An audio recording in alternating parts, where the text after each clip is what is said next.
Hello friends, नमस्कार। आप सभी का स्वागत है आपके अपने चैनल वन एग्जाम टारगेट पर। आप सभी को बता दें, आज से आपकी एसएसटी सोशल साइंस की और साथ ही साथ में साइंस की क्लास स्टार्ट हो चुकी है और आपको टॉपिक वाइज एक एक टॉपिक सिलेबस के अकॉर्डिंग एक एक टॉपिक हम कवर करवाएंगे, नोट्स देंगे, शॉर्ट नोट्स। ठीक है। अब यहाँ पर देखिए, जैसे ये है एसएसटी, आज की क्लास जो हमारी अभी की हो रही है ये सामाजिक अध्ययन की है, सोशल साइंस है। अब यहाँ पर देखिए, ये मैंने कुछ क्लास यहाँ पर करवा रखी है, इतिहास जानने के स्रोत हैं और यहाँ तक मैंने करवाया है पाषाणकालीन संस्कृति, ताम्रपाषाणिक संस्कृति, वैदिक संस्कृति, डिटेल में करवाया। इसका शॉर्ट नोट मैंने नहीं दिया है। आज की हमारी जो क्लास है ये सारे टॉपिक हम कवर करवाएंगे, लेकिन आज की हमारी क्लास हमने ये बना रखी है, ये देखिए, ये आज का हमारा एक टॉपिक ये कवर होगा, इस्लाम का भारत में आगमन। बस ये टॉपिक और ये टॉपिक 100% यहाँ पर हम पूरा कवर करते हुए चलेंगे। ठीक है।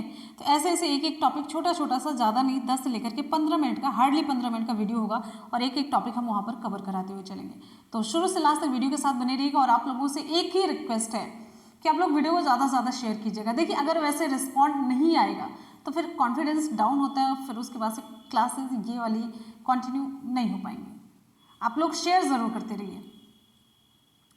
ठीक है। इतनी हम तो आपको गारंटी के साथ कहते हैं, इतनी बढ़िया क्लास आपको ना पेड कोर्सेज में भी नहीं मिलेगी और आपको फ्री क्लास मिल रही है, तो उसका फ़ायदा उठाइए भाई। चलिए स्टार्ट करते हैं आज की क्लास को। अब ध्यान से सुनते जाइए, इस्लाम का भारत में आगमन। देखिए, इस्लाम धर्म को मानने वाले लोग दिन में 5 बार अल्लाह यानी कि ईश्वर की प्रार्थना करते हैं, इसे नमाज पढ़ना कहते हैं।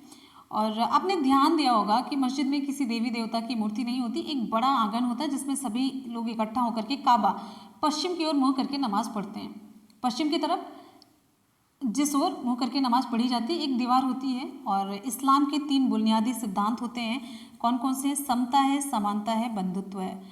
इस्लाम के 3 बुनियादी सिद्धांत हैं। कौन कौन से? समता, समानता और बंधुत्व है। ठीक है। इस्लाम धर्म में लोग मानते हैं कि अल्लाह एक है और वे उसके बंदे हैं और हज़रत मोहम्मद अल्लाह का पैगाम लाने वाले पैगंबर हैं। ठीक है।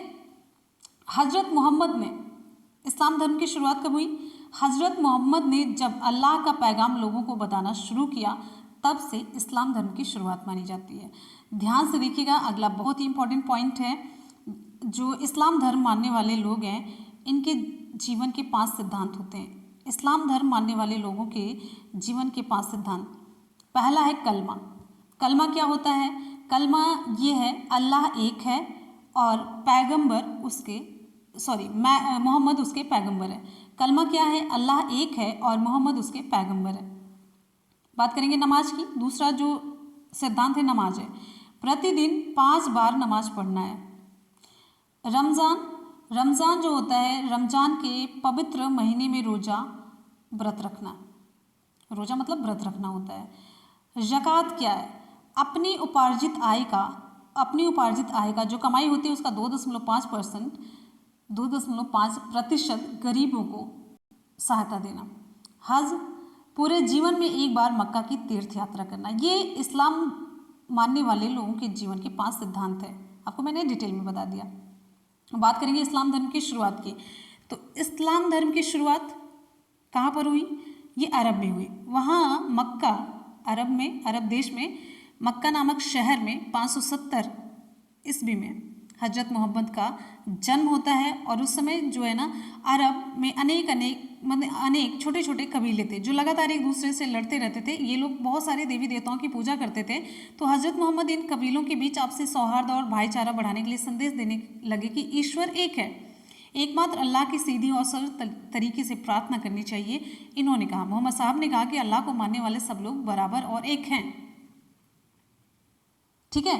तो शुरू में मक्का शहर के कई लोगों ने मोहम्मद साहब की बातों का विरोध किया, यहाँ तक कि मोहम्मद साहब को मक्का छोड़ करके 622 ईस्वी में, आपको हम डिटेल में बताते चलें, शॉर्ट नोट तो है लेकिन इसके पीछे जिस तरीके से बातें वो हम आपको अपनी भाषा में बताते चलेंगे। तो 622 ईस्वी में दूसरे शहर जाना पड़ा, जो क्या था? मदीना था।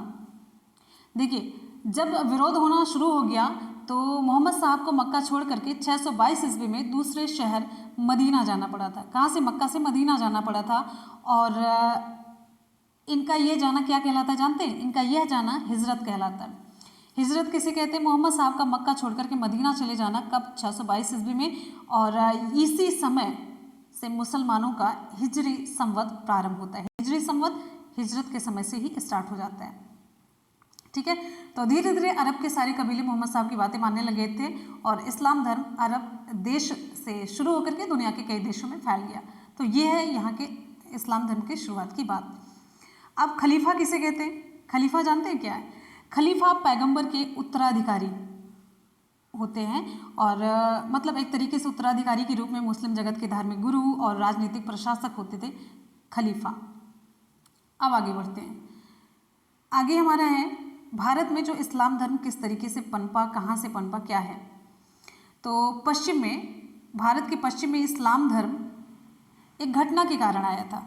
मोहम्मद बिन कासिम ने जब सिंध पर अपना राज्य स्थापित किया तो उसके साथ कई अरब लोग सिंध और मुल्तान में बसे। उनके कारण वहाँ के लोगों को इस नए धर्म के बारे में पता चला था। तो एक तरीके से पश्चिम में मोहम्मद बिन कासिम ने फैलाया इसे और उत्तरी हिस्से में ईरानी शरणार्थियों के द्वारा इस्लाम धर्म फैला है। ठीक है, और आगे बताते हैं मुसलमान संत को सूफी संत कहा जाता है। जिस तरीके से आप देखते होंगे ना, रामानंद थे, तुकाराम थे, ये ईश्वर के प्रति भक्ति भाव रखते थे और ऐसे ही कई मुसलमान संत भी हुए जिन्हें हम सूफी संत कहते हैं।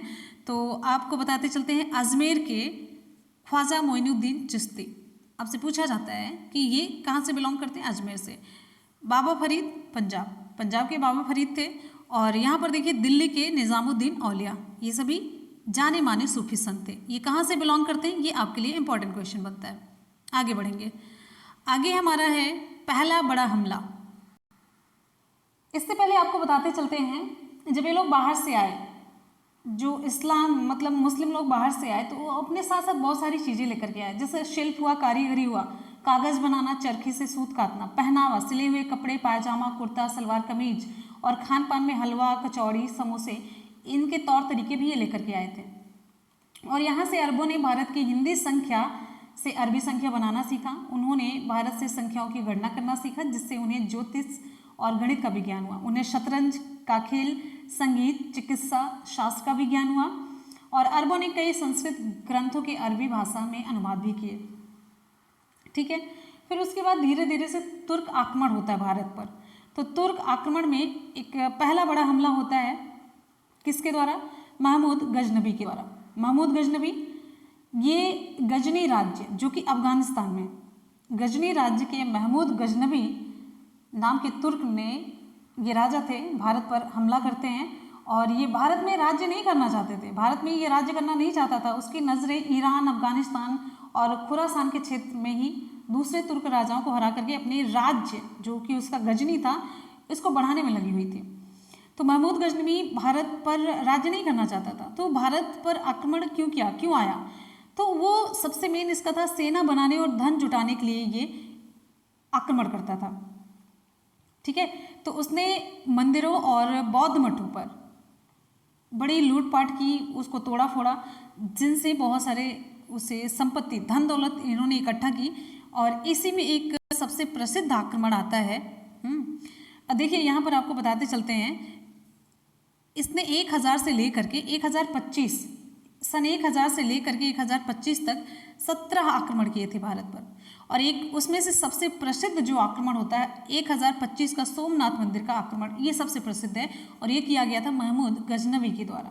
इसका पूरा उद्देश्य था सेना बनाई जाए, अपने गजनी राज्य का विस्तार किया जाए और उसके लिए उसको धन चाहिए था। ठीक है, तो भारत के जो मंदिर थे बड़े, उसमें सोना चांदी ये सारी चीज़ें होती थी, तो उसको लगता था कि सबसे बढ़िया तरीका यही है। अब आगे बढ़ते हैं। अलबरूनी की दृष्टि में भारत, अलबरूनी का नाम आप लोगों ने सुना होगा। अलबरूनी जो थे ये मध्य एशिया का विद्वान अबू रैहन, इसे हम अलबरूनी के नाम से जानते हैं। और ये कब आया था? महमूद गजनबी के समय ये भारत आया था। तो इम्पोर्टेंट क्वेश्चन आपका यहाँ पर बड़ा तगड़ा बनता है। और इन्होंने एक पुस्तक लिखी थी, पुस्तक का नाम है तहकीक-ए-हिंद। मोस्ट इम्पॉर्टेंट है, नोट कर लीजिएगा, तहकीक-ए-हिंद है। तो इसने अपनी पुस्तक में 11वीं शताब्दी देखिए 1000 से लेकर के 1025 तक तो अभी आप लोगों ने वो सुना महमूद गजनबी का आक्रमण। तो इन्होंने जो किया था 11वीं शताब्दी में भारत के सामाजिक और सांस्कृतिक जीवन मतलब समाज, रीति रिवाज और तौर तरीके, धर्म, अंधविश्वास आदि पर विस्तार से जानकारी दी थी। ठीक है, तो ये इनकी किताब में था और यहीं से बस इतना, कहाँ से कहाँ का विद्वान था, नाम क्या था और किसके समय भारत आया था, पुस्तक का नाम क्या, बस इतना इंपॉर्टेंट है।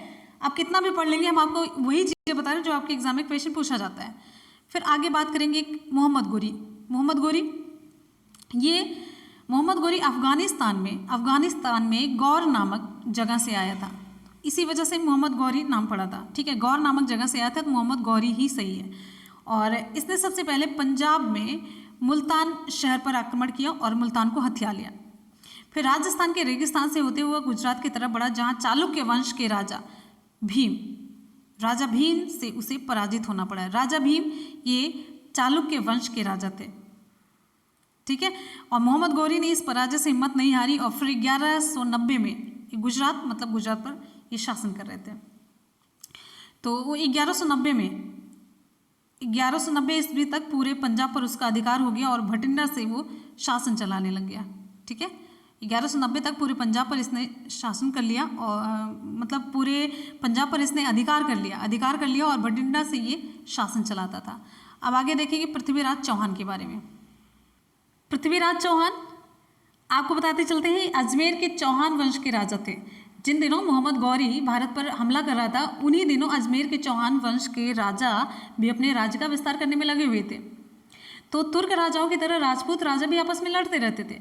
तो चंदेल शासक पर जीत के बाद पृथ्वीराज कन्नौज के गढ़वाल राजा जयचंद से लड़ना चाहते थे, किंतु वह शक्तिशाली था। तो अतः राज्य बढ़ाने के लिए पृथ्वीराज गुजरात की तरफ बढ़ा और गुजरात की तरफ जब बढ़ता है, गुजरात के शासक भीम ने पृथ्वीराज को भी हरा दिया और भीम से हार करके पृथ्वीराज दिल्ली लौट आया और पंजाब की ओर अपना राज्य बढ़ाने की सोचने लगा।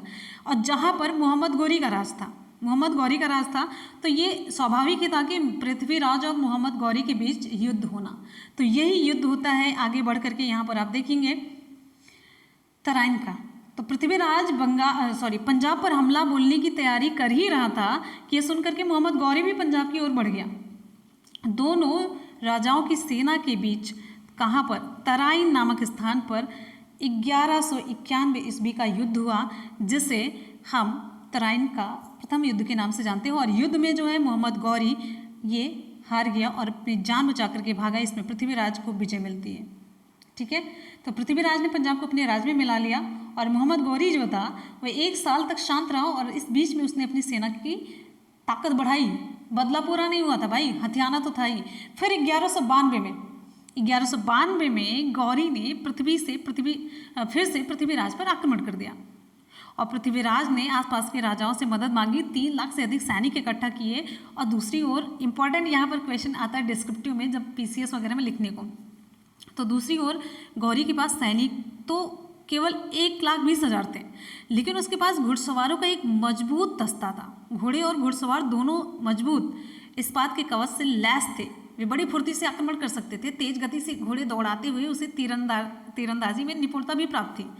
तो पृथ्वीराज की तरफ से आक्रमण तो शुरू हो गया। उसके हाथी तेजी से आगे बढ़कर गौरी की सेना को कुचलने लगे। इतने में मोहम्मद गौरी जो था, उसके घुड़सवारों ने आगे बढ़कर तीनों तरफ से हाथियों को घेर लिया और उन पर तीरों की वर्षा शुरू कर दी थी। तो कहने का मतलब इसके पास जो एकदम से अच्छे मतलब उस समय की टेक्नोलॉजी के अकॉर्डिंग अच्छे तरीके से ये थे, हथियार से लैस था और साथ ही साथ में जो घुड़सवारी इसके पास थी, ये इसका मेन पॉइंट होता है विजय के लिए। तो इसमें 1192 वाले में मोहम्मद गौरी क्या हो जाता है, जीत जाता है और पृथ्वीराज की सेना को हार का सामना करना पड़ जाता है। तो यहाँ पर आज का ये टॉपिक खत्म होता है। टॉपिक का नाम कौन सा था, इस्लाम का भारत में आगमन। तो इस्लाम का भारत में आगमन यहाँ पर कंप्लीट होता है। आपको क्लास कैसी लगी, अब चलते हैं यहाँ पर ऑब्जेक्टिव क्वेश्चंस की तरफ। ऑब्जेक्टिव क्वेश्चन ये है, भारत में महमूद गजनबी की आक्रमण करने का मुख्य उद्देश्य क्या था। तो यहाँ पर हमारा विकल्प कौन सा सही होगा, महमूद गजनबी के आक्रमण का मुख्य उद्देश्य, महमूद गजनबी क्यों करता था। विकल्प यहाँ पर हमारा कौन सा सही होगा, चलिए भाई फटाफट से। तो महमूद गजनबी का एक ही उद्देश्य था, भारत की विशाल संपदा को लूटना। अगला क्वेश्चन है, महमूद गजनबी ने भारत के किस प्रसिद्ध मंदिर पर आक्रमण किया। इसका सही जवाब होता है सोमनाथ मंदिर। अगला क्वेश्चन आज का सवाल है, तहकीक ए हिंद पुस्तक किसके द्वारा लिखी गई? तहकीक ए हिंद ये पुस्तक किसने लिखी? फिरदौसी ने, अलबरूनी ने, फरीद ने, गुरु नानक ने। ऑप्शन यहाँ पर कौन सा सही होगा? ये बड़ा इंपॉर्टेंट क्वेश्चन है, आपको मैंने डिटेल में बताया। क्लास कैसी लगी हमेशा की तरह अपना फीडबैक जरूर दीजिएगा, और अगर पसंद आएगी तो अब वीडियो को ज़्यादा से ज़्यादा, जितने ज़्यादा लाइक रहेंगे, जितना अच्छा फीडबैक रहेगा, जितना ज़्यादा शेयर रहेगा, फिर हम आगे की क्लास आपको प्रोवाइड कराएंगे। देखिए आप अपने नोट्स नहीं बना सकते, लेकिन हम अगर नोट्स बना करके प्रोवाइड करा रहे हैं तो उसे अप्रिशिएट जरूर कीजिएगा। तो चलिए इसी के साथ ही मिलते हैं फिर नेक्स्ट वीडियो में, तब तक के लिए goodbye, take care, thank you so much, love you all, bye, take care, जय हिंद, वंदे मातरम।